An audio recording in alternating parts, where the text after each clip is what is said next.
ഇന്ന് അതുവിൻ്റെ hair cut day ആയിരുന്നു. അതുകൊണ്ട് തന്നെ ഞാനും അമ്മയും അതും കൂടി വൈകുന്നേരം ആയപ്പോഴത്തേനും പ്രയാർ ഷോപ്പിലേക്ക് പോയി കേട്ടോ. ഇവിടെ വെട്ടിയാലേ എനിക്കൊരു തൃപ്തിയുള്ളൂ, അതുകൊണ്ട് എപ്പോഴും ഇവിടെ തന്നെയാണ് വെട്ടാറ്. അതിൻ്റെ മുടി അധികം വളർന്നിട്ടില്ല, എന്നാൽ പോലും നമ്മൾ പോകുന്നതിൻ്റെ ഇതുകൊണ്ട് ജസ്റ്റ് ഒന്ന് ഷേപ്പ് ചെയ്തൊന്ന് മോടി പിടിപ്പിച്ചെടുക്കാമെന്ന് വെച്ചിട്ടോ.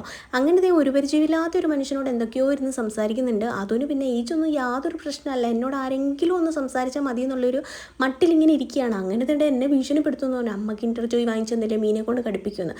പിന്നെ പേടിച്ച രീതിയിലൊന്നും ഞാൻ അഭിനയിച്ചു, അല്ലെങ്കിൽ പിന്നെ അത് വെച്ച് കാണാൻ തലക്കടി കിട്ടിയാലോ.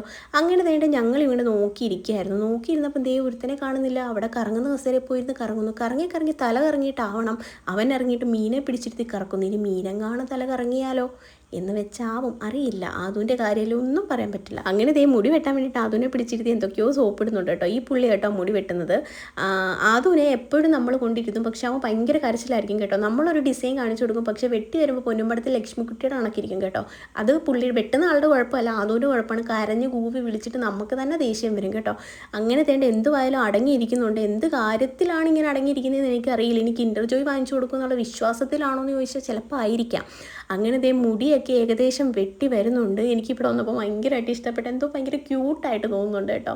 അങ്ങനെ തേണ്ടേ എന്തുവായാലും അടങ്ങിയിരിക്കുന്നുണ്ട് അവൻ. ഞാൻ അത് വാങ്ങിച്ചു തരാം ഇത് വാങ്ങിച്ചു തരാം എന്നൊക്കെ പറയുന്നുണ്ട്. അങ്ങനെ തേണ്ട ഈ ചാരിറ്റി ഇരുന്നപ്പോൾ ഞാൻ വരച്ച് ഇനി ഉറങ്ങി വീഴുമായിരിക്കുമെന്ന്. പക്ഷേ ആ സുഖത്തിൽ അങ്ങനെ ഇരിക്കുമായിരിക്കും, അറിയില്ല. അങ്ങനെ ആദുവിൻ്റെ മാമൻ പറഞ്ഞ രീതിയിൽ തന്നെയാണ് ആദുവിന് മുടി വെട്ടിയേക്കുന്നത്. അവനൊരു പിക്ക് അയച്ചു തന്നു, ഞാനത് പുള്ളിയെ കാണിച്ചു. ആ രീതിയിൽ തന്നെ വെട്ടി. ഫൈനൽ ലുക്ക് ഇതാണ്. എല്ലാവർക്കും ഇഷ്ടപ്പെട്ടെങ്കിൽ ലൈക്ക് ചെയ്യണം കേട്ടോ.